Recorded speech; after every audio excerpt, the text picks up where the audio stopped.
जब कुदरत अपना रौद्र रूप दिखाती है तो इंसान कितना भी ताकतवर क्यों ना हो बेबस हो जाता है। और कुछ ऐसा ही हुआ फ्लाइट 571 के साथ। प्लेन क्रैश के बाद बचे हुए लोगों को एक ऐसा फैसला लेना पड़ा जिसके बारे में सोचकर ही रूह कांप जाती है। 12 अक्टूबर 1977 उरुग्वे से एक फ्लाइट चिली की राजधानी सैंटियागो के लिए उड़ी। इसमें 45 लोग थे, ज्यादातर रग्बी प्लेयर्स और उनके परिवार वाले।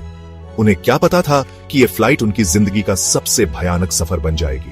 13 अक्टूबर को फ्लाइट 571 खतरनाक एंडीज पहाड़ों को पार करने लगी। मौसम खराब हो गया, विजिबिलिटी कम हो गई और पायलट सिर्फ इंस्ट्रूमेंट्स के सहारे उड़ा रहे थे। एटीसी ने पूछा, क्या आपने एंडीज पहाड़ पार कर लिए हैं? पायलट ने जवाब दिया, हाँ, लेकिन यह उनकी सबसे बड़ी गलती थी। सामने एक विशाल पहाड़ आ गया। पायलट ने प्लेन को ऊपर उठाने की कोशिश की, लेकिन बहुत देर हो चुकी थी। क्रैश।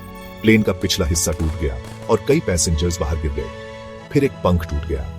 कुछ ही सेकंड में प्लेन एक ग्लेशियर पर क्रैश हो गया। 12 लोगों की तुरंत मौत हो गई। बाकी 33 लोग बुरी तरह घायल हो गए। लेकिन सबसे बड़ी मुसीबत अभी बाकी थी, इन बर्फीले पहाड़ों में जिंदा रहना। रात को तापमान 30 डिग्री से तक गिर जाता था, शरीर सुन्न हो जाते थे।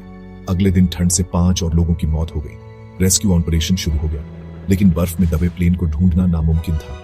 बचे हुए लोगों ने बर्फ में SOS लिखने की कोशिश की, लेकिन कोई फायदा नहीं हुआ। 8 दिन बीत गए, खाना खत्म हो गया। वे बर्फ पिघलाकर पानी तो पी सकते थे, लेकिन खाने के लिए कुछ नहीं था। और फिर आया सबसे खौफनाक फैसला। बचे हुए लोगों ने अपने मृत साथियों का मांस खाने का फैसला किया। इंसान कब जानवर बन जाता है, ये उन्हें खुद भी नहीं पता।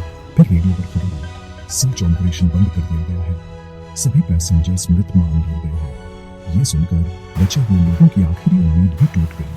अब सिर्फ 2 रास्ते थे, या तो इस बर्फीले नर्क में मर जाए या मदद के लिए बाहर निकले। 3 लोग, नांदो पराडो, कमासा और विजेंट, ने बर्फीले पहाड़ों से निकलकर मदद ढूंढने का फैसला किया। ये तीनों बिना किसी सामान के 60 किलोमीटर पैदल चले। खुले आसमान के नीचे कड़ाके की ठंड में मौत उनके साथ साथ चल रही थी। आखिरकार 20 दिसंबर को 70 दिन बाद एक गांव वाले ने उन्हें देखा। जल्द ही हेलीकॉप्टर आ गए और बचे हुए 16 लोगों को क्रैश साइट से रेस्क्यू कर लिया गया।